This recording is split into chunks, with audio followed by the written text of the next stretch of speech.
Discipline is choosing between what you want now and what you want most. If you really let that sink in, you'll realize something powerful. The gap between where you are and where you want to be isn't because of your talent, your intelligence, or even your opportunities. It's because of your discipline. And the tough truth is, your mind either works for you or against you. There is no middle ground. If you don't discipline your mind will discipline you. It will hold you back. It will keep you stuck in bad habits. It will convince you to give up every time things get uncomfortable. But when you learn how to control it, when you take charge of your thoughts, your focus, your actions, everything changes. This video isn't about hype. It's not about motivation that wears off in a few hours. It's about showing you how to build a disciplined mind that keeps showing up, even on the hard days. Especially on the hard days. You'll learn simple, practical steps to build mental strength, stay focused, and follow through on the things that matter most in your life. These are the same habits and strategies that separate people who win from people who just wish they could. If you're tired of starting over, if you're done breaking promises to yourself, if you're ready to build real discipline and take back control, you're in the right place. Stay until the end, and you'll walk away with a clear plan, real tools you can use, and a mindset that doesn't just want more, but knows how to go out and get it. Let's start building the mind that will change your life. Chapter 1. You've been lied to. Discipline isn't a punishment. Discipline is the key that unlocks every door you've ever wanted to walk through. Success, confidence, health, freedom, it's all waiting on the other side of one choice. And that choice is not luck. It's not talent. It's not who your parents were or where you were born. It's discipline. The ability to do what needs to be done, especially when you don't feel like it. That's the difference between those who build a life they're proud of and those who stay stuck in the same loop, year after year, wondering why nothing changes. But here's the thing, nobody told you growing up, and it's time you heard the truth. Discipline isn't punishment. It's not something you suffer through. It's not a life sentence of boring routines and restrictions. Discipline is freedom. Discipline is power. Discipline is the ultimate act of self-love. And when you finally understand that, not just in your head, but deep in your gut, everything changes. For far too long, discipline has been misunderstood. People hear the word and immediately picture some strict, joyless life. They think of waking up before dawn, running miles in the freezing cold, eating the same bland meal every day, and they say, "That's not for me." But what they don't realize is that discipline isn't about taking things away from your life. It's about giving you everything you've ever wanted. Freedom from stress, freedom from regret, freedom from feeling like you're living below your potential. Imagine waking up every day and knowing that you're exactly where you're supposed to be, that you're living life on your terms because you have the strength to make the hard choices. That's what discipline gives you. It's not punishment. It's the highest form of respect you can give yourself. And it's the only way you'll ever become the person you were meant to be. When you avoid discipline, you don't avoid pain. You just trade one kind of pain for another. You trade the temporary discomfort of doing the hard thing now for the long-term agony of regret later. And regret is a far heavier burden to carry. Regret keeps you up at night. Regret makes you wonder what could have been if you had just done what you knew you should have done. But discipline is the pain that weighs ounces. Regret weighs tons. Discipline asks you for a little bit of effort today. Regret robs you of peace for years. When you choose discipline, you're choosing peace in advance. You're making an investment in a future where you're proud of yourself, where you look back and know you gave it your all. And there's no better feeling in the world than knowing you honored your potential. I get it. It's not easy. Waking up early, saying no to distractions, showing up when you'd rather sit it out, that takes effort. But what people miss is that the first steps are always the hardest. At first it feels like pushing a boulder up a hill, but if you keep showing up, something shifts. That boulder starts rolling. Momentum kicks in, and suddenly the things that used to feel impossible start to feel natural. Discipline stops being this constant struggle and starts being your default setting. You don't have to force yourself to do the right thing because you've trained yourself to crave it. You start wanting the things that are good for you because you've seen the results. You've felt the pride. You've lived the freedom. And once you taste that, you'll never go back. People think they need motivation to be disciplined. They wait to feel inspired. They think they have to be in the right mood. But motivation is a liar. It's fleeting. It shows up when it feels like it, and disappears the moment things get tough. Discipline doesn't care how you feel. It's there no matter what. It's the voice in your head that says, I don't feel like it, but I'm doing it anyway.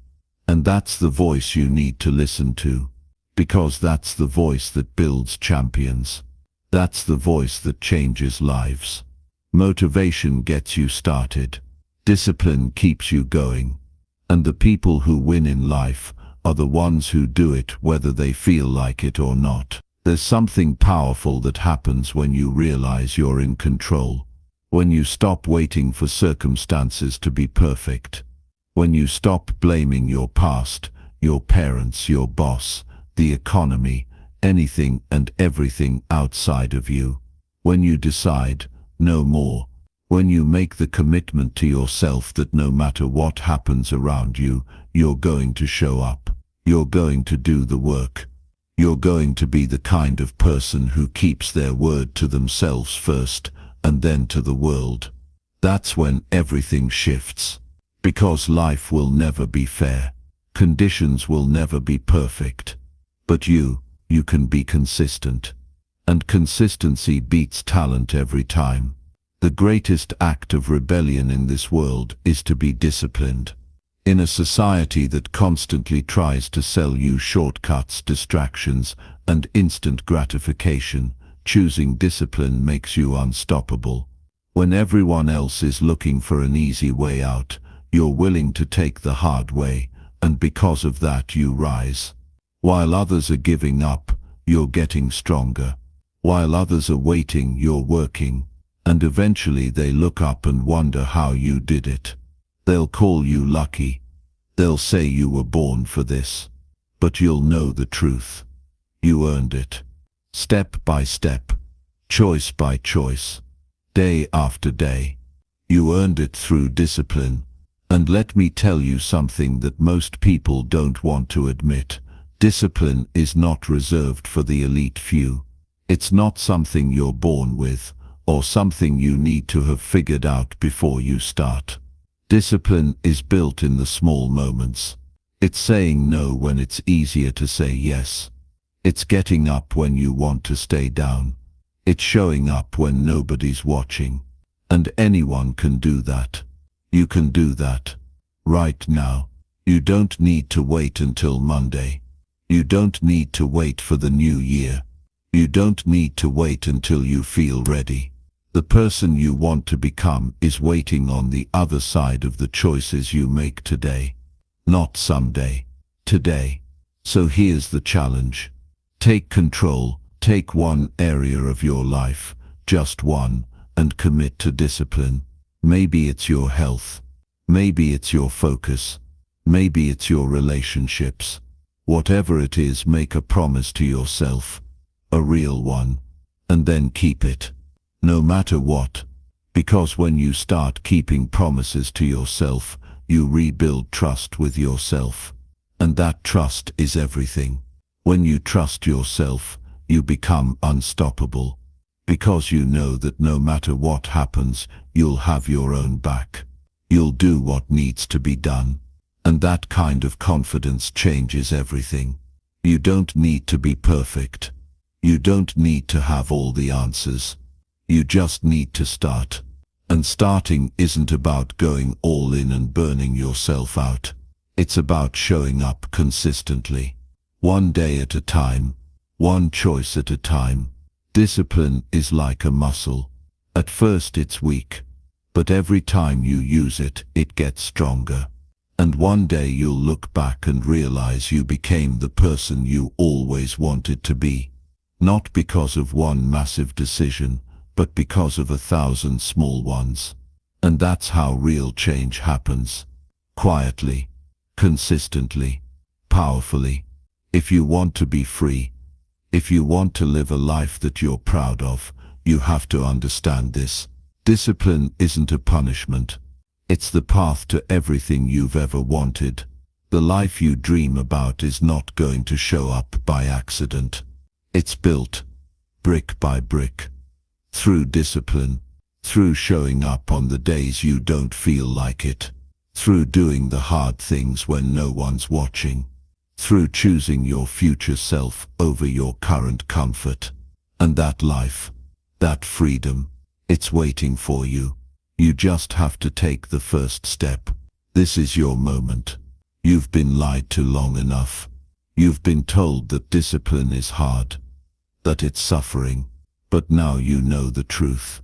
Discipline is the greatest form of love. Discipline is the path to peace. Discipline is the foundation of power, and once you commit to it, really commit, your life will never be the same. So stop waiting. Stop negotiating with yourself. The time is now. The choice is yours, and you are ready. Because deep down, you've always been ready. You just needed someone to remind you of who you really are. Chapter 2. Comfort zones are killing you. The life you want, the life you keep seeing in your mind when the world gets quiet, isn't somewhere out there waiting for you to find it. It's buried deep inside you, hidden underneath layers of comfort, convenience, and avoidance. And here's the truth: as long as you stay comfortable, you stay stuck. Comfort zones don't keep you safe. They keep you small. They keep you tame. They wrap around you like warm chains, convincing you that you're fine where you are, that you're doing okay, that you'll get to it tomorrow. But deep down, you know, you feel it every night before you fall asleep. You know there's something more for you, and it's waiting on the other side of discomfort. You were not made to be comfortable. You weren't put on this earth to drift through your days looking for the next dopamine hit, the next distraction, the next easy way out. You are built for challenge, for struggle, for growth. And real growth always lives outside the walls you build to protect yourself from feeling uncomfortable. That voice in your head that tells you to stay safe, to stay where it's easy. That voice is lying to you. It's trying to protect you from pain, but in doing so, it's robbing you of your power. Nothing that matters comes from a life of comfort. Your potential isn't found inside your routine. It's found when you step out into the unknown, when you take the risk, when you do the thing that scares you. And I get it. Discomfort isn't fun. No one wakes up excited about getting uncomfortable. No one enjoys failing. No one loves the feeling of uncertainty. But what's worse? Living a life where you never know what you're truly capable of. Waking up 10 years from now, realizing you played it safe, realizing you left your potential sitting on the table because you didn't want to feel awkward or vulnerable or afraid. That's a pain you can't fix. And the scary thing is, that pain doesn't show up all at once. It creeps in slowly. It shows up in the form of quiet disappointment, missed opportunities, that heavy feeling in your chest when you know you're not living up to who you could be. Your comfort zone whispers lies in your ear, telling you that it's better to be comfortable, better to be cautious, better to wait until you're ready. But you will never be ready. No one is ever ready for change. You become ready by stepping forward while you're still scared. You become ready by taking action before you feel confident. You don't wait to feel courageous. Courage is something you earn by moving while you're afraid, by showing up while you're shaking, by stepping forward into the unknown with nothing but a decision to keep going. The reason most people never leave their comfort zone is because they are addicted to certainty. They want to know exactly how it will all play out before they take the first step. They want guarantees, but life doesn't hand out guarantees. It hands out opportunities to those willing to embrace uncertainty and take action anyway. Growth doesn't come with a roadmap. You have to be willing to walk the path without knowing exactly where it leads. And if you're brave enough to do that, life rewards you with something better than certainty. It gives you strength. It gives you resilience. It gives you the ability to handle anything that comes your way because you've trained yourself to thrive in discomfort. If you're tired of feeling stuck, if you're tired of the same results, if you're tired of living a life that feels smaller than what you know it could be, you have to stop avoiding discomfort and start leaning into it. The obstacles you're facing, the ones that feel impossible to get past, are not there to break you. They're there to build you. They are the resistance you need to grow. Think about it like lifting weights. If you only ever pick up what's light and easy, your muscles never grow. It's only when you choose to lift something heavier than you think you can handle that your body adapts. The same is true for your mind, for your discipline, for your life. Every time you choose comfort over challenge, you make your comfort zone smaller. Every time you choose challenge over comfort, you expand your limits. And that's where the real magic happens. Because one day you'll look back at the things that used to scare you, the things that felt impossible, and they'll feel easy. Not because the world got easier, but because you got stronger. You'll realize that the things you once thought would break you are now the things that built you. You'll stand in the place you once dreamed about and wonder why you ever doubted yourself in the first place. But none of that happens if you stay comfortable. Growth demands sacrifice. Sacrifice of your ego. Sacrifice of your excuses. Sacrifice of your need to be perfect before you begin. You have to be willing to look foolish. You have to be willing to make mistakes. You have to be willing to fail. Not just once, but again and again. Because failure is not the enemy. Failure is feedback. Failure is the proof that you are trying, that you are moving, that you are alive. And every time you fail, you are gathering the lessons you need to succeed. The people you admire, the ones who seem fearless and disciplined and unstoppable, are not fearless at all. They are simply willing to be uncomfortable. They are willing to fail in front of the world. They are willing to get up one more time than they fall. They don't have some magic power that you don't. They have trained themselves to embrace discomfort. They've made friends with fear. And you can too. You don't need to take massive leaps. You don't need to change everything all at once. You just need to take the first step. One step outside your comfort zone. One action that stretches you. Maybe it's having the difficult conversation you've been avoiding. Maybe it's waking up an hour earlier and doing the work while everyone else is still asleep. Maybe it's saying no to something easy so you can say yes to something hard. And when you take that first step, you'll prove to yourself that you can do hard things. And the more you prove that to yourself, the more unstoppable you become. The comfort zone is not where you belong. You were not made for average. You were made for excellence. You were made for growth. You were made to rise. But none of that happens until you are willing to let go of your need to be comfortable. The life you want isn't inside the comfort zone. It's outside of it. It's on the other side of effort, of risk, of failure.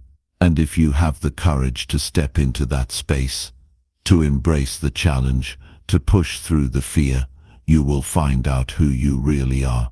You will discover a strength inside you that you never knew existed. And once you find that strength, nothing can stop you. Your comfort zone is killing you slowly. It's taking away your potential, your energy, your fire. But you can take it back. Right now. Today. It starts with one decision. One act of courage. One choice to stop playing small and start living big. And when you do that, when you make that choice, everything changes. You change. And once you change, the world around you begins to change too. So don't wait. Don't wait for permission. Don't wait for the perfect moment. The perfect moment doesn't exist. You create it by taking action. Right here. Right now. Get uncomfortable. Get moving. Get disciplined.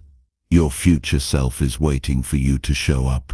Be the person who takes that first step. Be the person who breaks free from the comfort zone and never looks back. You are capable of more than you can imagine, but you'll never know until you're willing to leave comfort behind and find out. This is your time. This is your life, and it's waiting for you on the other side of fear. Chapter 3. Identity is a lie.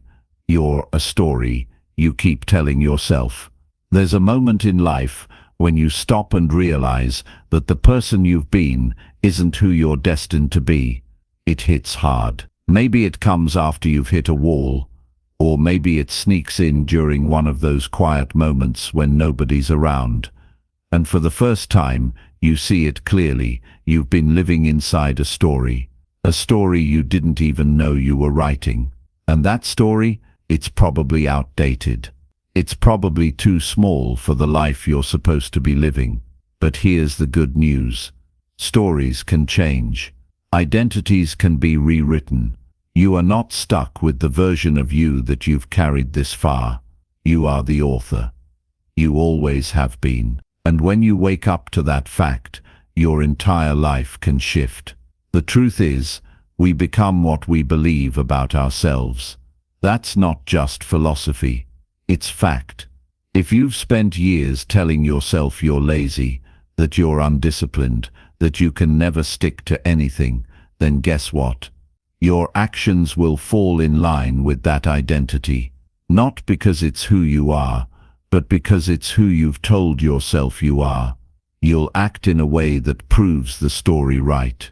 And every time you do, you reinforce it even more. It's a loop.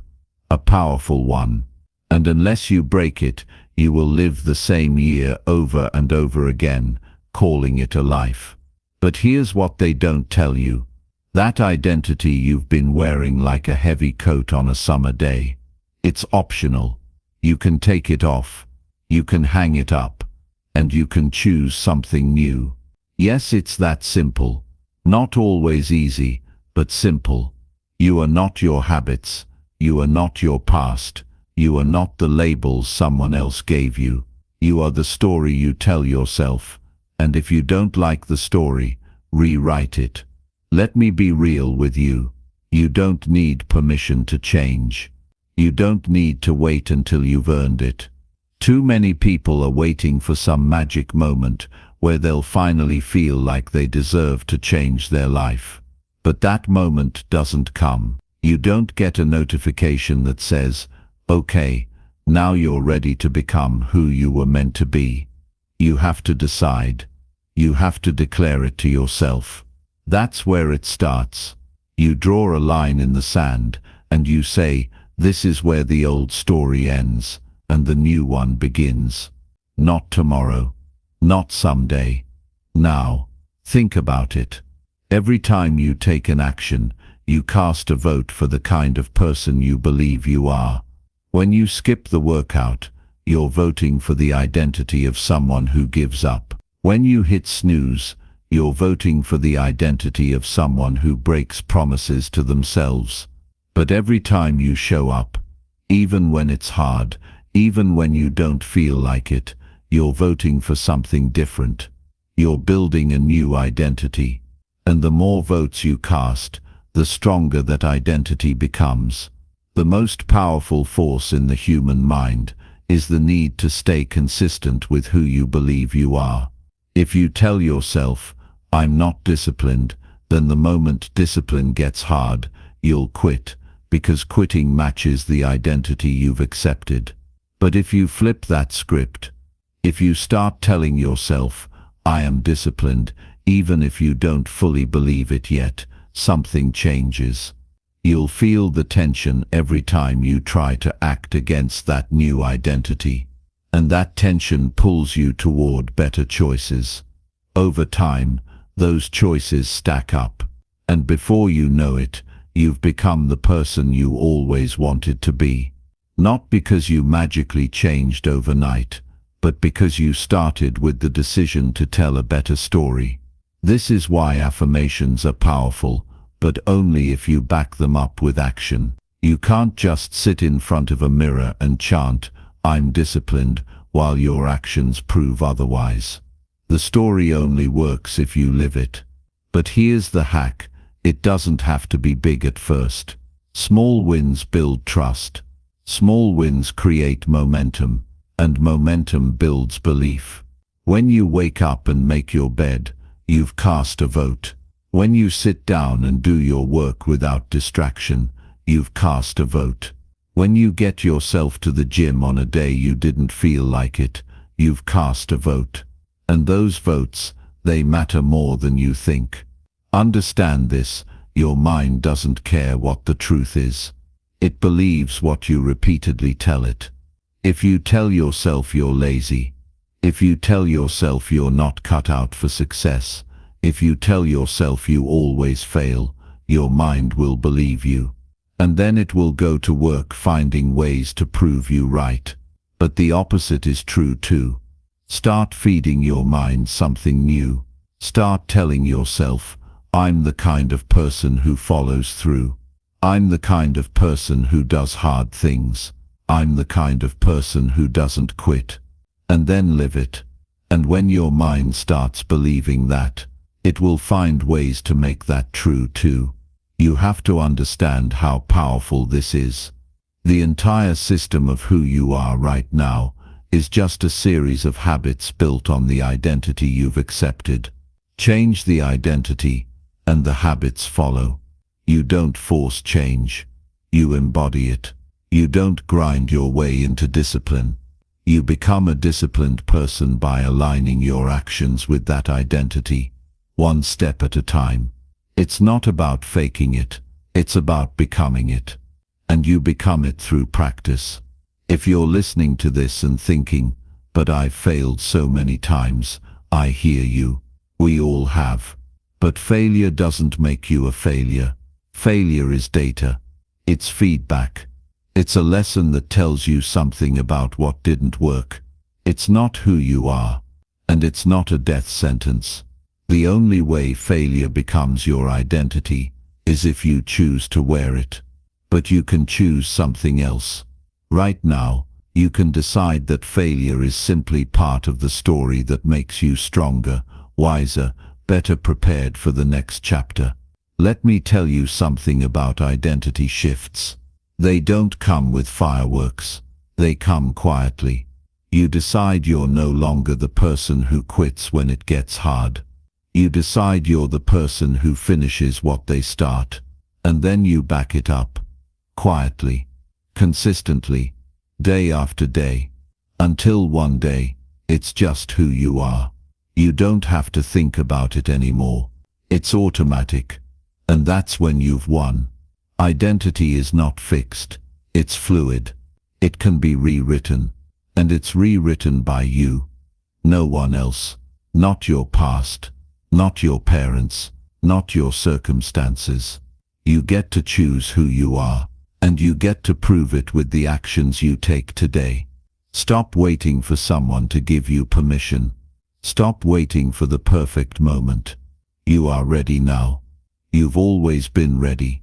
You just needed to remember who you are and what you're capable of.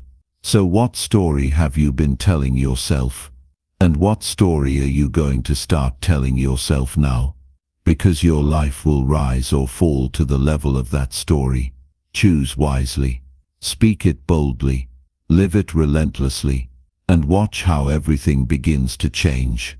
Not by chance, by choice. This is your moment. This is your life. And the pen is in your hand. Start writing a story you're proud of. And never stop. Chapter 4. The discipline of saying no is what gives your yes power. You will never own your life until you learn how to say no. It's one of the simplest things to say, yet it's one of the hardest things for people to do. And that's not because you're weak or you don't have the strength. It's because the world has conditioned you to be available, to be agreeable, to always say yes. Yes to distractions, yes to people who drain you, yes to commitments that pull you away from what really matters. But here's the truth. Nobody told you. Every time you say yes to something that doesn't serve you, you are saying no to something that does. And your future depends on whether you have the discipline to reverse that equation. You don't have an energy problem. You don't have a time problem. What you have is a priority problem, and it's costing you more than you realize. The life you want isn't going to come from adding more to your plate. It's going to come from cutting out what doesn't belong there in the first place. Discipline is not just about what you're willing to do. It's about what you're willing to walk away from. It's about what you're willing to reject, what you're willing to sacrifice, and what you're willing to protect. And if you don't protect your time, your energy, your focus, no one else will. Saying no isn't selfish. It's self-respect. It's looking at your life and recognizing that not everything deserves a piece of you. It's understanding that your attention is your most valuable currency, and you can't afford to keep spending it on things that give you no return. Every yes you give comes at a cost. You just have to decide if it's worth it. Most people are bankrupt, not because they don't have enough talent, time, or potential, but because they give their attention away too easily. They're so worried about being liked, about being accepted, about not disappointing anyone, that they end up disappointing the only person who truly matters, themselves.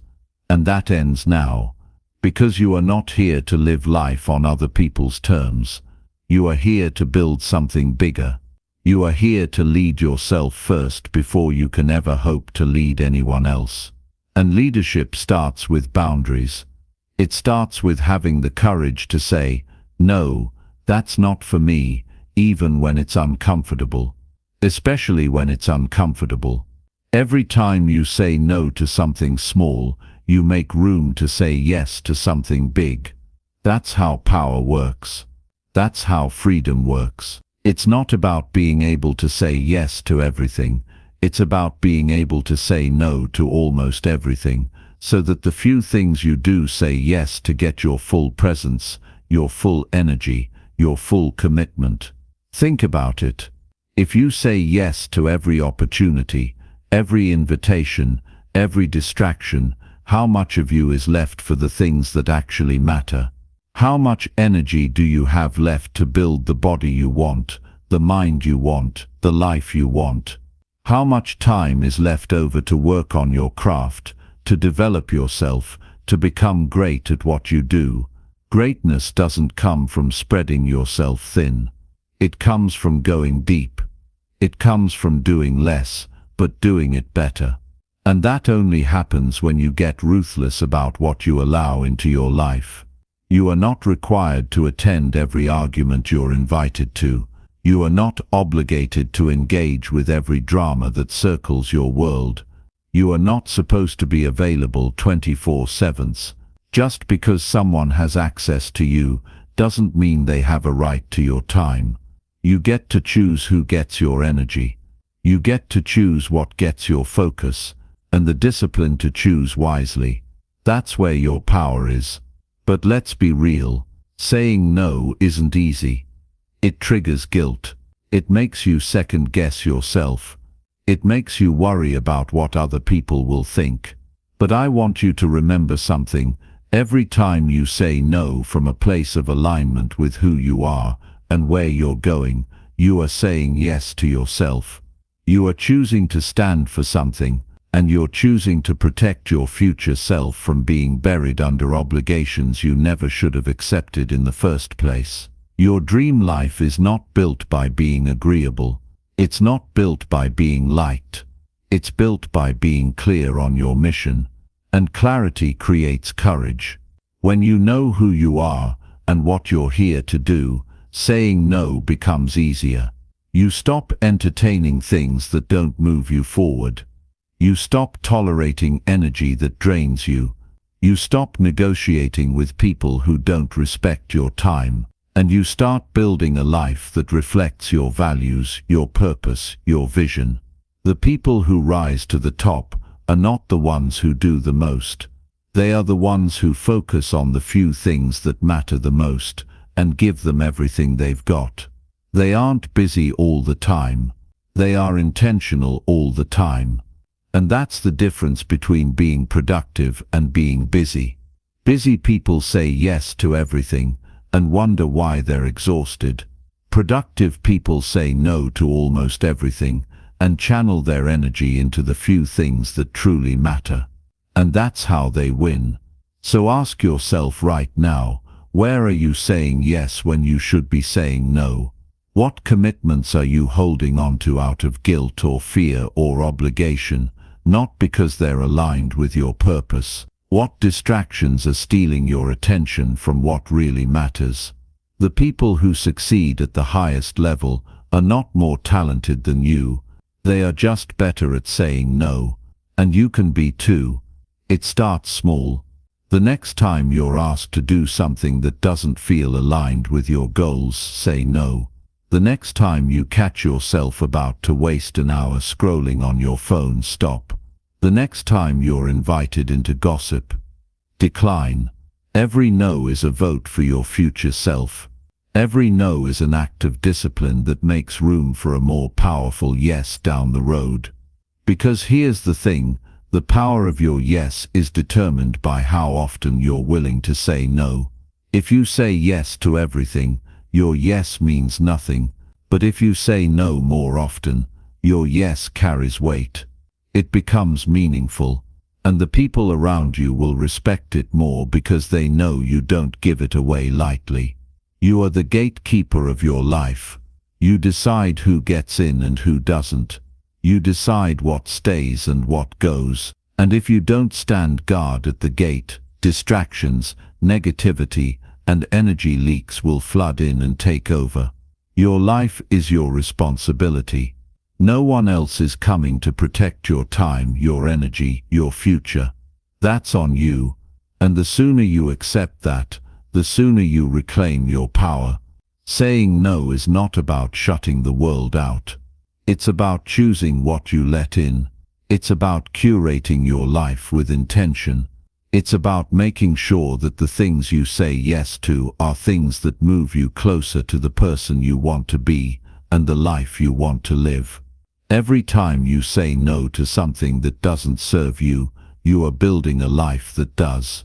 Every time you draw a line in the sand and say, "Not for me," you create space for what's meant for you to find you. Every time you protect your focus, you sharpen your edge. And when you do that consistently, you become unstoppable. The discipline to say no is not about being harsh or cold. It's about being clear. It's about having boundaries that protect your peace, your energy, and your purpose. And clarity, my friend, is a superpower. So here's the truth you need to take with you today. Every yes is a trade. Make sure you're trading for something that matters. Make sure you're trading for something that brings you closer to who you want to be. Make sure you're trading for something that leaves you proud of how you spent your time and energy. You only get one life, one shot, and it's happening right now.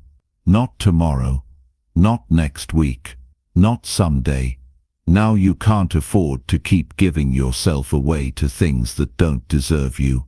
You can't afford to keep saying yes to things that steal from your future. Now is the time to decide. Now is the time to be bold.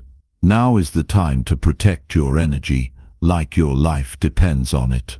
Because it does. You were not born to be everything to everyone. You were born to be something great to someone, and that someone starts with you. Say no to what doesn't serve you. Say yes to the life you're here to build. And when you do that, when you make those tough calls, when you choose your focus over your fear of saying no, everything in your life will start to shift. You'll feel lighter. You'll feel stronger. You'll feel unstoppable. So take your power back. Say no. Say it unapologetically. Say it with strength. And watch how your life transforms. Because this is your time, and the power of your no will make your yes unstoppable. Chapter 5. You are not your thoughts. You are the master of them. At some point in your life, you have to stop letting your mind run the show. You have to stop giving so much power to every thought that passes through your head, because if you don't, it will control you. And if your mind controls you, everything in your life gets harder than it needs to be. You have to understand this. You are not your thoughts. You are the one watching them. You are the one who decides what stays and what goes. And the moment you realize that you reclaim your power, that's the moment your life begins to change. Because until then, you're living like a passenger. But you were never meant to be a passenger. You were meant to drive. You were meant to be the one in control. Every day your mind is throwing things at you. Random thoughts, negative ideas, doubts, worries, fears. Some are true, most are not. Your mind is a constant stream of noise. That's how it's wired. It's designed to think, to protect you, to make sense of the world. But here's the problem. Your mind doesn't know the difference between something that's helpful and something that's hurting you. It just runs. It just repeats old programs. And if you're not careful, you start believing everything it tells you. You start thinking that, because you have a thought, it must be true. You start thinking that, because you feel fear, you should stop. You start thinking that, because you feel doubt, you're not ready. And that's how your mind traps you. But you don't have to live like that. You can take control of your mind. You can separate yourself from the noise. You can look at your thoughts without getting pulled into them. And when you do that, you become unstoppable. Because now you're in charge. Now you're the one choosing what to believe, what to act on, what to focus on. Now you're the master, not the slave. And that's where real discipline starts. It doesn't start with your body. It doesn't start with your habits. It starts in your mind. It starts with the thoughts you allow to stay. Imagine if you treated every thought like a guest knocking on your door. Some guests you invite in. You sit them down. You offer them something to drink. You spend time with them. But others, you don't even open the door. You look through the peephole and say, "No, not today." That's how you have to be with your mind. You don't have to accept every thought. You don't have to believe every story it tells you. You get to decide. And when you start making that decision consciously, your life begins to shift in ways you can't even imagine. Because, here's the truth, your life is a reflection of your dominant thoughts. What you focus on expands. If you let fear run your mind, your life will be ruled by fear. If you let doubt take over, you'll hesitate at every opportunity. If you let negativity win, you'll only see what's wrong. But if you take control and start feeding your mind discipline, confidence, courage, focus, everything changes. You start seeing possibilities instead of problems. You start taking action instead of waiting. You start leading instead of following. And that's when your life becomes yours again. Now, I'm not saying it's easy. Your mind is loud, and it's persistent. It's been running the same programs for years, maybe decades. But just because it's hard, doesn't mean it's impossible. In fact, it's the most important work you'll ever do. Because when you master your mind, you master your life. When you take control of your thoughts, you take control of your emotions. And when you take control of your emotions, you take control of your actions. And that's how you build a disciplined life. One choice at a time, starting in your mind. You need to start seeing your thoughts for what they are, suggestions.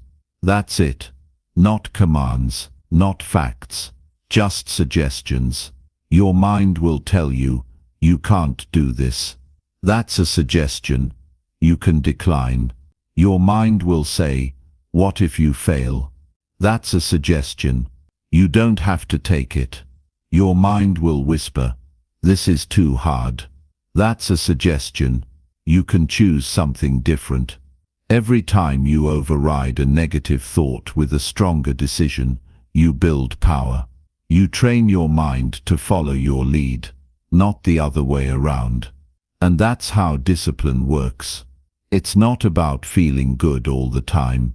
It's about doing what needs to be done, no matter what your mind says. One of the most dangerous lies we tell ourselves is that we are our thoughts. We're not. You are the observer. You are the awareness behind the thoughts. And the sooner you step into that awareness, the sooner you stop being controlled by old stories, by fear, by doubt. You stop being reactive. You start being intentional. And life opens up in ways you didn't think were possible. Think about it like this.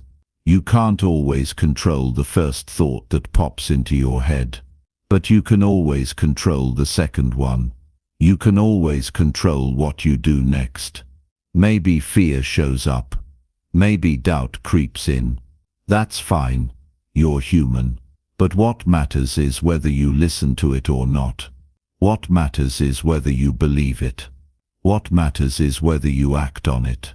And when you choose to act in spite of the fear, in spite of the doubt, you take back your power. You prove to yourself that you're not controlled by your thoughts. You control them. And here's something powerful.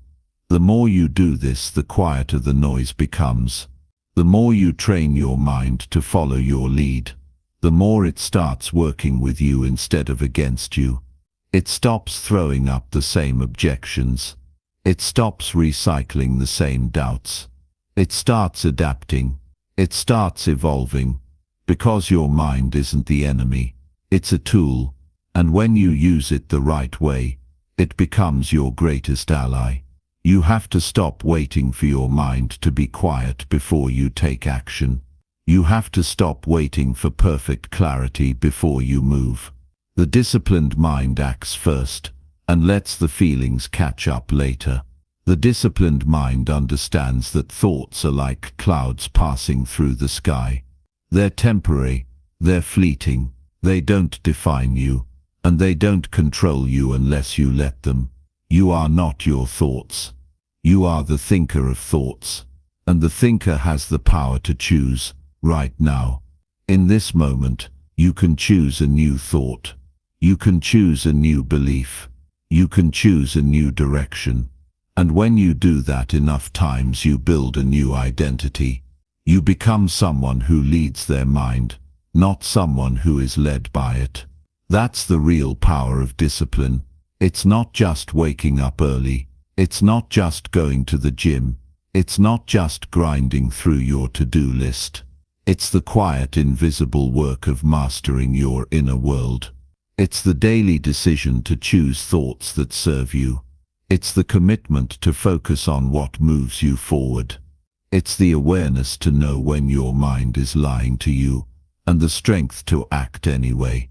And when you master that, when you get to the place where your thoughts are tools and not chains, you become unstoppable. Because nothing can hold you back except the story you tell yourself. And you're the author of that story. Always. This is your time to take control. This is your time to stop being a prisoner of your mind and start being the master. You have the power. You've always had the power. You just forgot for a while. But now you remember. Now you know. And once you know, you can never go back. Because you've seen the truth. You are not your thoughts. You are the one who chooses what comes next. So choose power. Choose discipline. Choose to lead your mind, not be led by it. And everything in your life will change. Starting now. Chapter 6. Do the boring work. Boring creates mastery. If you're serious about changing your life, about building something you're proud of, something solid, something lasting, you're going to have to make peace with something that no one tells you when they talk about success. You're going to have to get really good at doing the boring work. Not once, not twice. Every day, over and over and over again, until it becomes who you are. Because the truth is, success is not sexy. It's not a highlight reel. It's not fireworks and applause. It's quiet. It's repetitive. It's the same small, simple actions stacked on top of each other, until one day you look back and you've built something extraordinary. But most people never get there because they quit when it gets boring. They quit when the excitement wears off. They quit when the work isn't shiny anymore. And that's the trap. That's the reason so many people stay stuck, wondering why they can't seem to break through. They think they're supposed to feel fired up all the time. They think they need to feel motivated to keep going. But motivation is a liar. It comes and goes like the weather. You can't depend on it. You can't build anything real on something that's unstable. What you can depend on is discipline. Discipline is the ability to show up when you don't feel like it. Discipline is what carries you through when motivation packs up and leaves.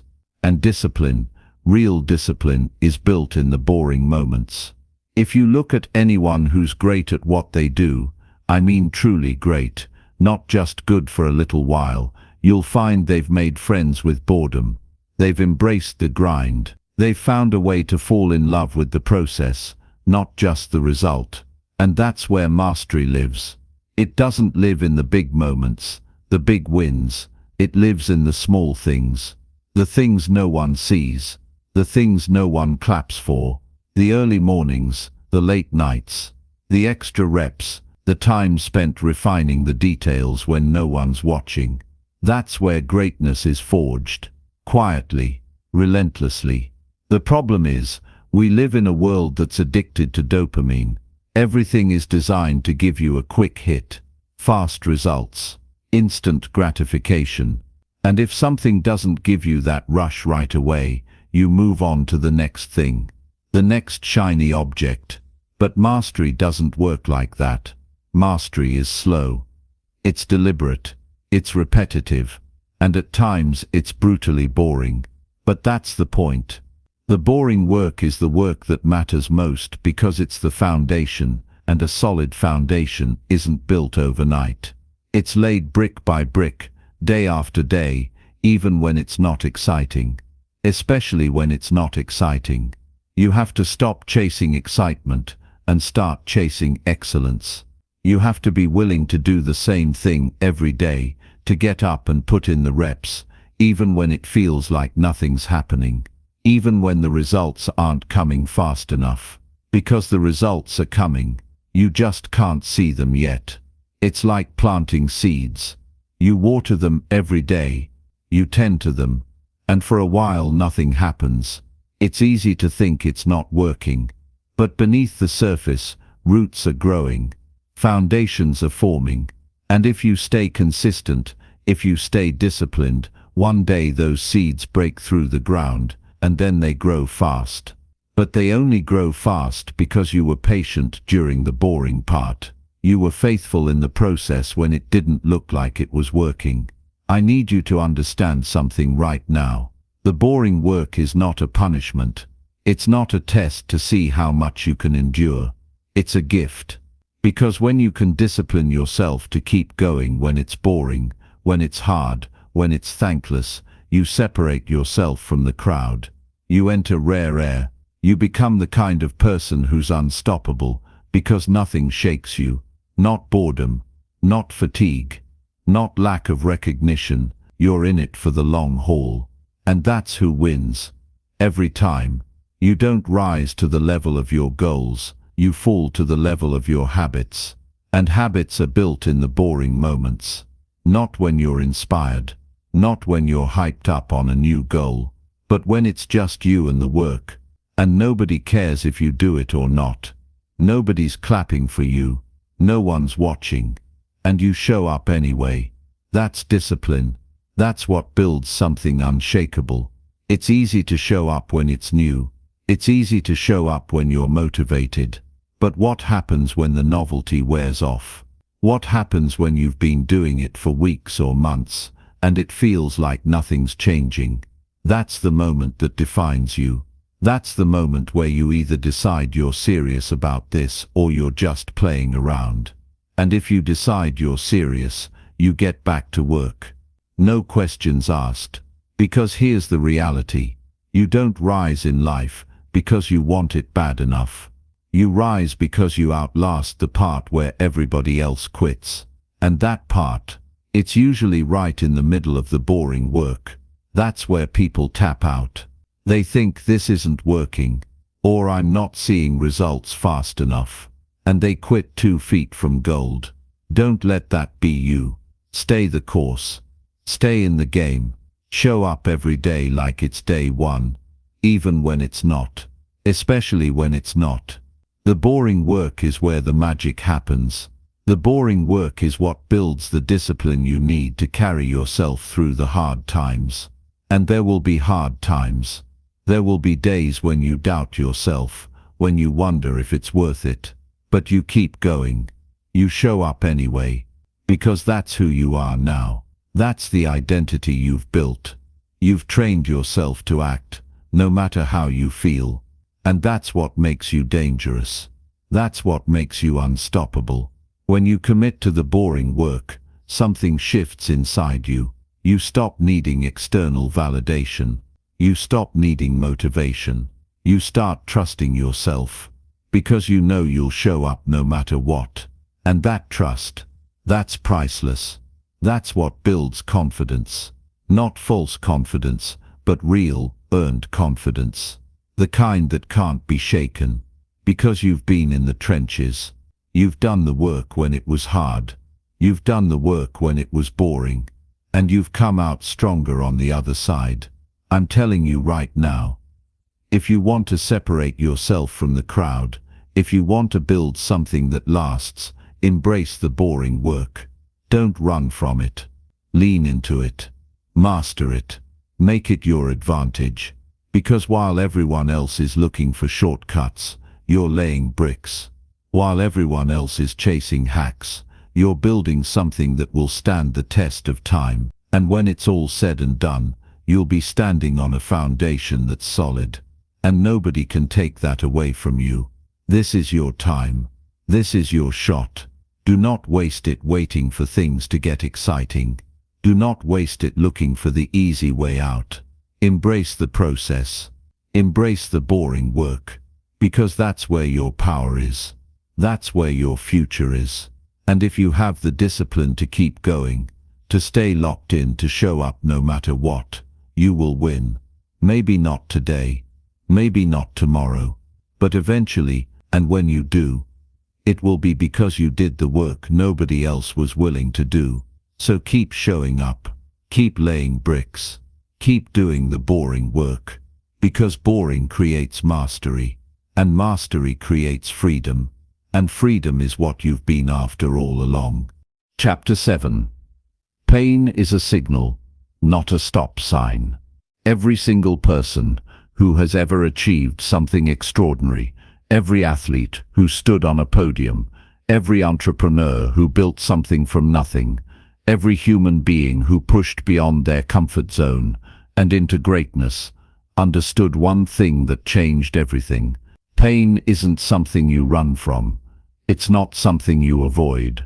Pain is not your enemy. Pain is a signal that something is happening, a signal that you are moving, growing, changing. It's not a stop sign. It's not a wall. It's a doorway. But most people never walk through it, because the second they feel it, they pull back. They retreat. They step away from the very thing that's going to make them stronger. And that's the difference. The people who win in life are the ones who lean into pain, who use it as a teacher instead of seeing it as punishment. I want you to imagine something. Think back to a time in your life when things were tough, when you felt stretched, when you were tired, maybe confused, maybe doubting yourself, but you kept going. And now look where you are. Look at the strength you built. Look at how much wiser you are today because of that moment. You didn't get weaker from it. You got stronger. You didn't get smaller. You grew. But if you had quit back then, if you had let the pain convince you to stop, you wouldn't be who you are right now. You wouldn't be sitting here, listening to this, searching for more, pushing for better. You're here because you've already survived so much more than you give yourself credit for. And you can survive this too. You can handle what's coming. You can get through the next level of discomfort. You just have to shift the way you see pain. Pain isn't a problem. It's a process. And it's trying to teach you something. It's telling you you're alive. It's telling you that you're pushing boundaries. It's telling you that you are in the place where growth happens. But growth doesn't feel good at first. Nobody tells you that part. Growth feels like breaking. It feels like pressure. It feels uncomfortable because it's supposed to. You are literally outgrowing an old version of yourself, and that hurts. But the hurt isn't forever. And it's not for nothing. It's for something. It's for you. It's for the stronger, wiser, more disciplined version of you that's waiting on the other side. People talk a lot about motivation. They talk about inspiration. But the truth is, those things are fair weather friends. They show up when the sun's out. They show up when it's easy. But discipline shows up in the rain. Discipline shows up when it's storming inside you. Discipline shows up when you're tired, when you're in pain, when you don't have one more step left, but you take it anyway. That's what builds character. That's what builds strength. Not the easy days. Not the days when it all makes sense. The hard days, the days when you are face to face with your limits, and you decide to keep going anyway. Pain is an invitation to rise. It's not meant to crush you. It's not meant to stop you. It's meant to wake you up. It's meant to show you where you're still holding back. And if you have the courage to listen to it, you'll find out something powerful about yourself. You'll find out that you can handle far more than you ever believed. You'll find out that you are stronger than the pain. And that changes everything. Some of the greatest transformations in life happen right after the moment when you feel like giving up. Right after you push through the pain. And it's not because the pain disappears. It's because you stop fearing it. You stop seeing it as something to avoid.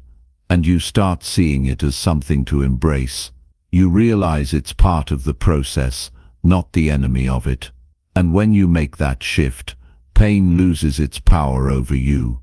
You stop hesitating. You stop second-guessing yourself. You stop letting the fear of discomfort dictate what you do next.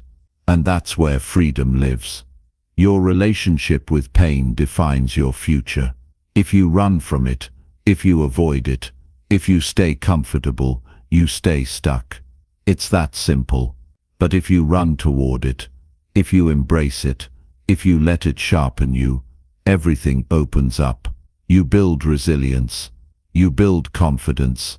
You build the kind of mental toughness that makes you unstoppable because nothing scares you anymore. You've faced pain, you've walked through it, and you've come out on the other side, stronger. No one escapes pain. No one gets through life without it. But the difference between those who thrive and those who crumble isn't whether or not they feel pain. It's what they do with it. Some people let pain break them. Some people let pain build them. And you have a choice. Right now, you can use this moment, whatever you're going through, whatever's heavy, whatever's uncomfortable, you can use it as fuel.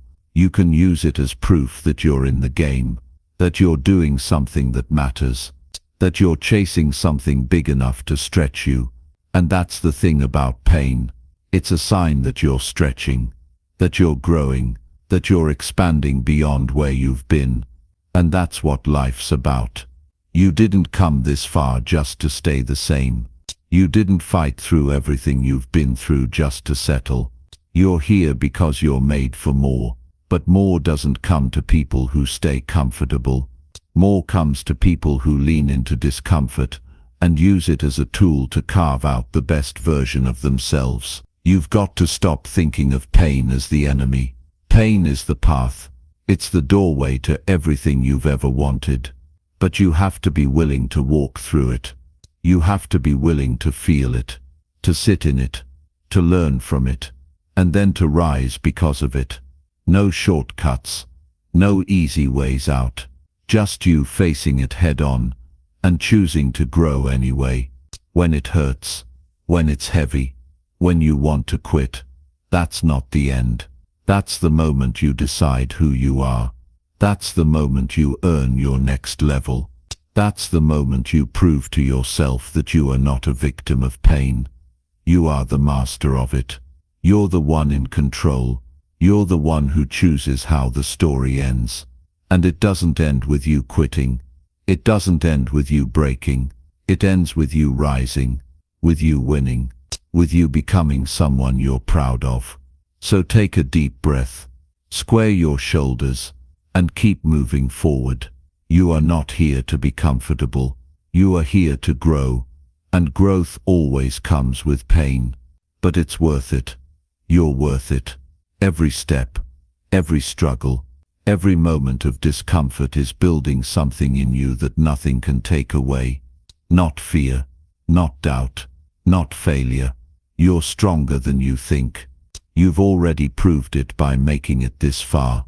Now it's time to take the next step, not away from the pain, but through it. Because on the other side of it, there's freedom, there's power, there's you, fully alive and unstoppable. And that's who you were always meant to be. Chapter 8. Dopamine Discipline. Hack the reward system. Every single day, whether you realize it or not, you are training your brain to crave something. You are wiring yourself to seek more of what you repeatedly do. And the scary thing is, for most people, they aren't aware of what they're feeding their mind. They're stuck in a loop that's designed to keep them chasing the cheap dopamine hits, the quick fixes, the easy wins, the distractions that feel good for a second and then leave you emptier than you were before. And that's why nothing changes.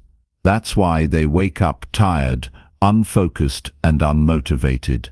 They've trained themselves to depend on the wrong things. They've wired their brains to need constant stimulation, constant entertainment, and constant validation. But you can change that. You can break that cycle. And if you do, everything in your life starts to shift. You have the power to rewire your brain for something greater. You can train yourself to crave discipline. You can train yourself to enjoy hard work. You can flip the script on what your mind sees as rewarding. And when you do that, when you get your brain to work with you instead of against you, your potential becomes limitless. But you have to be willing to step back and look at how you've been feeding your mind. Because every time you scroll mindlessly on your phone, every time you binge hours of meaningless content, every time you avoid the work you know you need to do, you're reinforcing the cycle. You're reinforcing the habit of seeking easy pleasure, and every time you do, you make it harder to focus, harder to stay disciplined, harder to get motivated. But the opposite is also true. The more you delay gratification, the more you choose discipline over distraction, the more you train your mind to crave the right things. You start to feel uncomfortable when you're wasting time. You start to feel off when you're not moving forward. And that's when everything changes. Dopamine is not your enemy. It's not something to fear. It's a tool. It's a chemical your brain uses to tell you, that was good, do more of that. And it's your job to decide what that is. If you give your brain garbage rewards, it will chase garbage behavior. If you give it meaningful, intentional rewards, it will start craving growth. But that doesn't happen on its own. It happens by choice, by awareness, by discipline. And it starts with taking control of the little things, because the little things shape the big picture. Imagine what happens if you train yourself to feel good about discipline. Imagine if every time you finished a workout, your brain got a hit of dopamine, because it recognized you did something hard. Imagine if every time you sat down to work on your craft, your brain rewarded you because it knew you were leveling up. That's not a fantasy. That's how the brain works. But most people never get there because they're stuck at level 1, chasing the cheap wins and wondering why life feels flat. You can't stay stuck in instant gratification and expect long-term rewards. Life doesn't work that way. The more you chase quick dopamine, the weaker you get. The more you chase meaningful dopamine, the stronger you become. And I get it. It's not easy to break out of the loop. We're surrounded by it. Social media, endless entertainment, notifications constantly pulling at your focus. The world is designed to keep you distracted, because distracted people are easy to control. But you're not here to be controlled. You're here to take control. You're here to become the one who decides what you focus on, what you value, what you chase. And that's the shift. That's the flip you have to make in your mind. You have to stop being a consumer and start being a creator. You have to stop reacting and start acting. You have to stop chasing pleasure and start chasing purpose. And when you do that, you realize something powerful. The hard things start to feel good. Waking up early and pushing yourself feels good. Saying no to distractions feels good. Finishing what you start feels good. Because you've trained your brain to value effort over ease. You've trained your brain to see discipline as a reward, not a punishment. And that's when you become dangerous. That's when you become unstoppable, because while everyone else is chasing comfort, you're chasing growth. While everyone else is looking for shortcuts, you're putting in the work. And it doesn't feel like suffering. It feels like freedom. But you have to earn that feeling. You have to go through the uncomfortable part where your brain fights you, where it tells you to take the easy way out, where it screams at you for choosing hard over easy. That's the withdrawal stage. That's the part where you're breaking the old wiring. And it's not fun, but it doesn't last forever. If you push through it, if you stay consistent, if you refuse to give in, your brain will adapt. It will get easier. The pull toward distraction will lose its grip. The cravings for cheap dopamine will fade. And you'll find yourself craving the things that build you up instead of tearing you down. And that's the game. That's the secret no one talks about. It's not about never feeling temptation. It's about training yourself to feel uncomfortable with mediocrity. Training yourself to feel restless when you're not growing. training yourself to feel dissatisfied when you're not giving your best. That's real dopamine discipline. That's the rewiring that changes everything. Because now you're not forcing yourself to be disciplined. You want it. You need it. It's who you are. You become the person who enjoys doing the hard things. You become the person who feels alive when you're pushing your limits. You become the person who doesn't just tolerate discomfort but thrives in it. And that's when the world opens up. That's when opportunities show up because you've become someone who can handle them. That's when you break through the ceiling you didn't even know you had and find out you were capable of so much more. And if you're thinking this sounds impossible for you, let me tell you something. It's not. It's simple, not easy, but simple. It starts with small choices. You delay the gratification by 5 minutes, then 10, then 30. You swap one distraction for one disciplined action. You go one day without giving in to the easy option, then another, and it compounds, it builds. You build momentum, and momentum changes everything. So don't wait for the world to make it easier. Don't wait for motivation to show up and save you. Save yourself. Start rewiring your brain today. Start feeding it the right rewards. Start teaching it that discipline is pleasure, that growth is fun, that hard work feels good. Because it does. You just forgot how good it feels to earn your wins, to push through the resistance and come out stronger on the other side. This is your time. You've been given a choice right now. Keep chasing quick dopamine and stay stuck in the loop, or break out. Take control, rewire your mind, and become the person who doesn't just talk about discipline but lives it, breathes it, embodies it. And when you do, you won't need motivation. You won't need someone to push you. You'll be pushing yourself because you'll love the process, and the best part, the results will come. They always do when you do the work. Your focus will sharpen. Your energy will increase. Your confidence will skyrocket. Not because life got easier, but because you got stronger. You trained for it. You earned it. So if you're tired of feeling stuck, tired of feeling like you're running in circles, tired of feeling like your best life is just out of reach, this is how you change it. Dopamine discipline. Reward the right things. Train your brain to love the work and the life you want. It's waiting for you on the other side of that choice. Make it now, and never look back. Chapter 9. Your environment is brainwashing you. Change it now. You will always rise or fall to the level of the environment you're in. Your surroundings, the people you talk to, the things you consume, the spaces you move through every day, these things are not neutral. They are shaping you. They are influencing the way you think, the way you act, the way you feel about yourself, whether you realize it or not. And if you're not conscious about what you let in, your environment will quietly, slowly, and almost invisibly pull you into a life you never asked for and didn't even see coming until it's too late.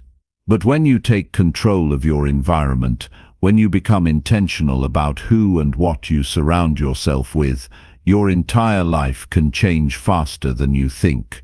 What you allow around you becomes what you allow inside you. If you spend your time around negativity, people who are always complaining, who are always making excuses, who think life is just about getting by and settling, it won't be long before you start thinking the same way. It won't be long before your standards drop and you start justifying the same behaviors. You can have all the motivation in the world, all the goals, all the ambition, but if you stay in an environment that's poisoning your mind, it will wear you down. It will chip away at your focus, your discipline, your energy, and you won't even realize it's happening until you feel stuck and drained, and start wondering where the fire went. On the flip side, when you put yourself in a space that fuels you, that demands more from you, that calls you to be better, everything changes. It's not magic. It's not luck. It's design. You start rising to the level of the standards that surround you. You start thinking bigger, moving differently. You get sharper, more focused. You hold yourself to a higher level of accountability because you're in a space where that's normal. Success stops being some distant concept and starts being the air you breathe. And that's why your environment is everything. You can have the strongest mindset, the best plan, but if your environment isn't in alignment with who you're becoming, it's a constant uphill battle. Your environment is like the soil you're planted in. It determines how fast you grow, how strong your roots are, how tall you can stand. If the soil is toxic, if it's full of weeds and parasites, you can't thrive. But if you plant yourself in the right soil, rich, nourishing, clean, you grow without force. You evolve naturally. You expand because the conditions support your growth. Now think about what you're surrounded by right now. Not just the people, but the spaces, the habits, the inputs. What's on your phone? What's on your screen? What's in your room, your car, your social feed? What are you listening to, watching, paying attention to day after day? Because these things are training your brain, whether you like it or not. They're either sharpening you or dulling you. They're either feeding your focus or draining it. And if you're not ruthless about filtering out the noise, the negativity, the distractions, you will get stuck. Not because you're lazy, not because you're unmotivated, but because you're surrounded by things that are constantly pulling you away from your potential. The hard truth is, if you stay in a weak environment long enough, it becomes normal. And that's dangerous. If you're surrounded by mediocrity, you start thinking it's acceptable to give less than your best. You start thinking it's okay to coast, to skip your habits, to lower your standards. You don't even see it happening until you wake up one day, realizing you've settled for far less than what you're capable of.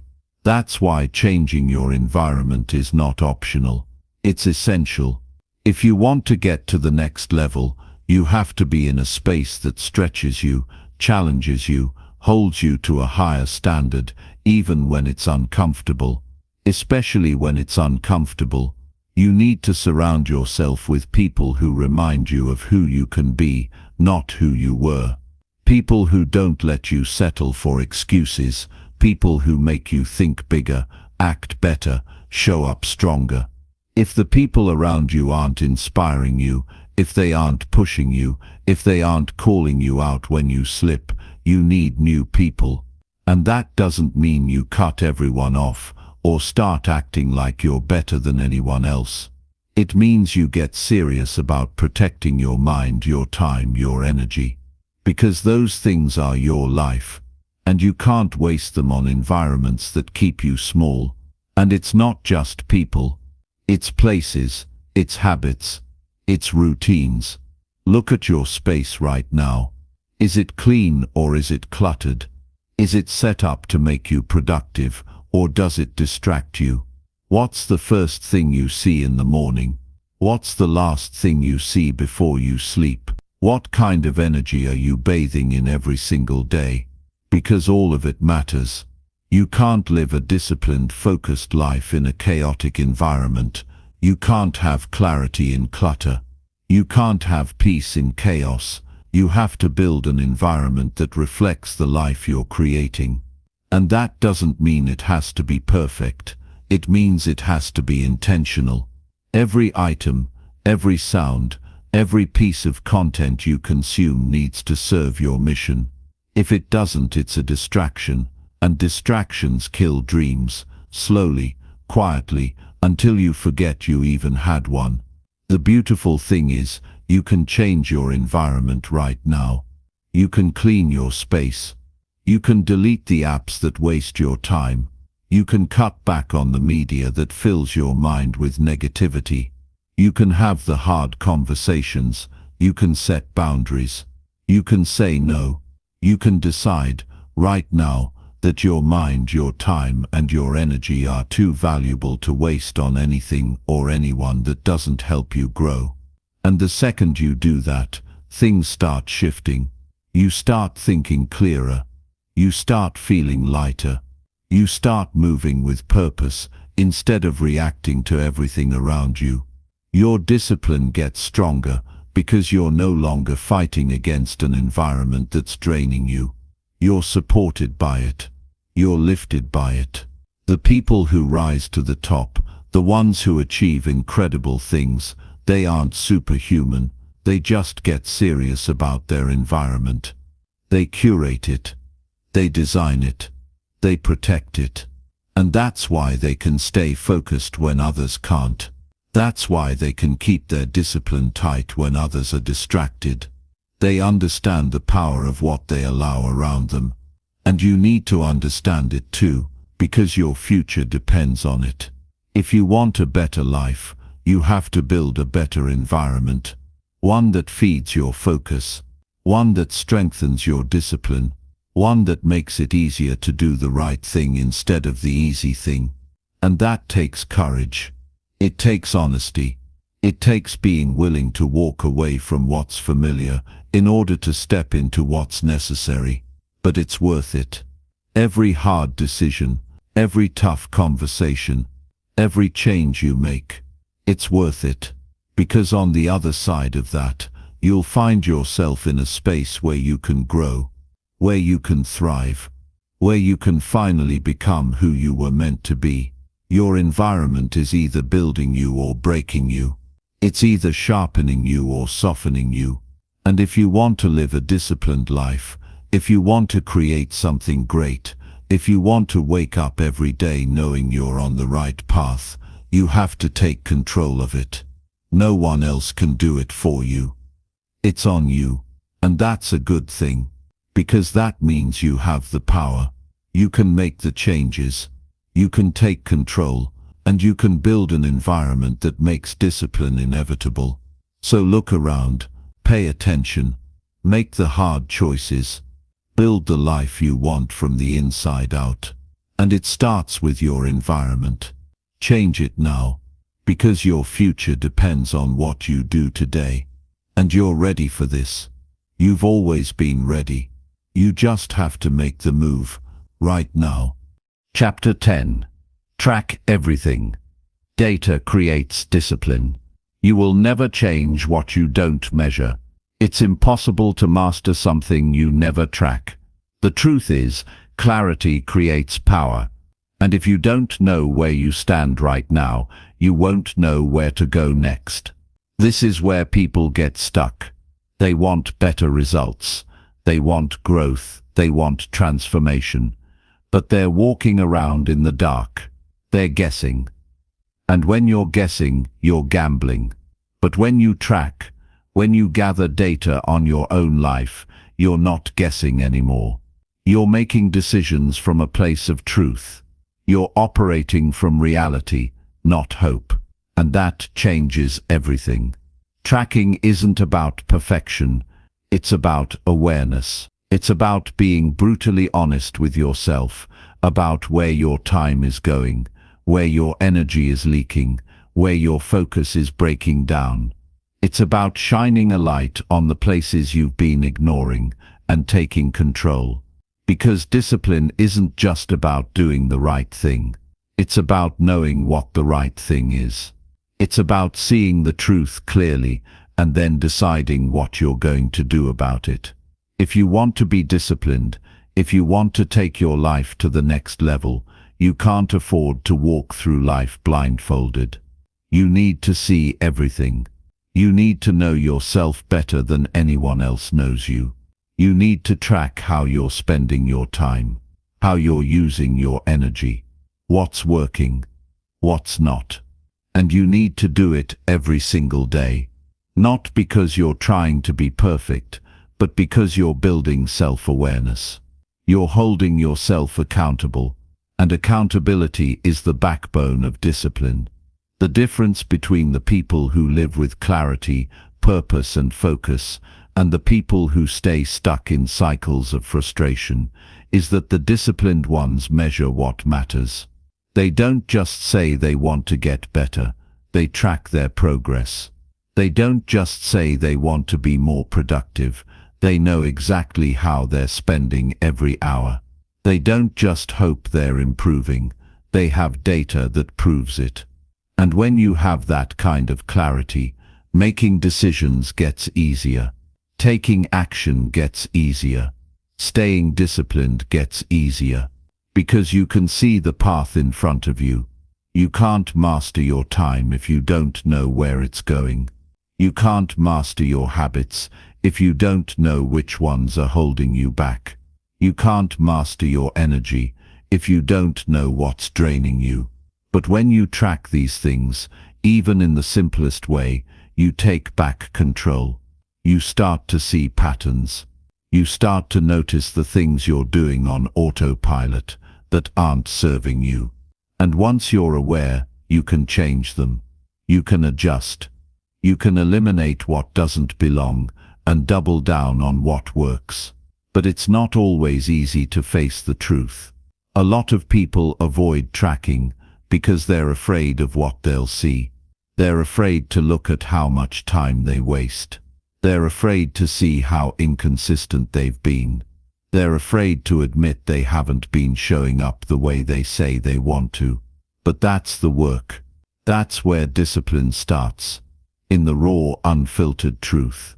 You can't fix what you refuse to face. But if you have the courage to track it, you'll find power you didn't know you had. You'll start to see that discipline isn't about making huge dramatic changes overnight. It's about making small intentional changes every day. It's about adjusting your course by just a little bit, and then staying consistent.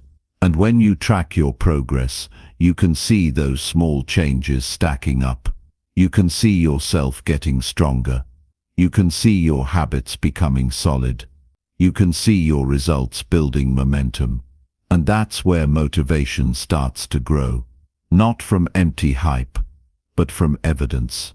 From seeing real proof that you're becoming who you said you would be. Tracking gives you leverage. It gives you the ability to course correct before you drift too far off path. It lets you catch yourself in the moment and make adjustments that keep you locked in. Without tracking, you might think you're doing okay when you're really slipping. Without tracking, you might think you're working hard when you're really just spinning your wheels. But when you track, there's no hiding. There's no lying to yourself. You either did the work or you didn't. You either stayed focused or you didn't. And that kind of honesty is rare, but it's what builds real discipline. And it doesn't have to be complicated. It doesn't have to be some fancy system or a massive spreadsheet. It can be as simple as writing down your priorities at the start of the day and checking in at the end. It can be as simple as tracking your workouts, your meals, your hours of focused work. What matters is that you're paying attention, that you're gathering data, that you're building awareness. And when you make that a habit, you'll be shocked at how quickly things start to change. The act of tracking itself builds discipline. It creates a feedback loop where your brain starts to crave consistency because you're seeing the results. You start to associate progress with the actions that matter most. You start to focus on what moves you forward instead of what just fills your time. And when that shift happens, when you go from guessing to knowing, everything gets sharper. Your energy gets cleaner. Your purpose gets stronger. Your results get faster. And don't underestimate the power of small wins. When you track, you see every little victory. You see the days you stayed consistent. You see the times you pushed through resistance. And those wins add up. They build confidence. They build momentum. They remind you that you're not starting from zero every day. You're building something.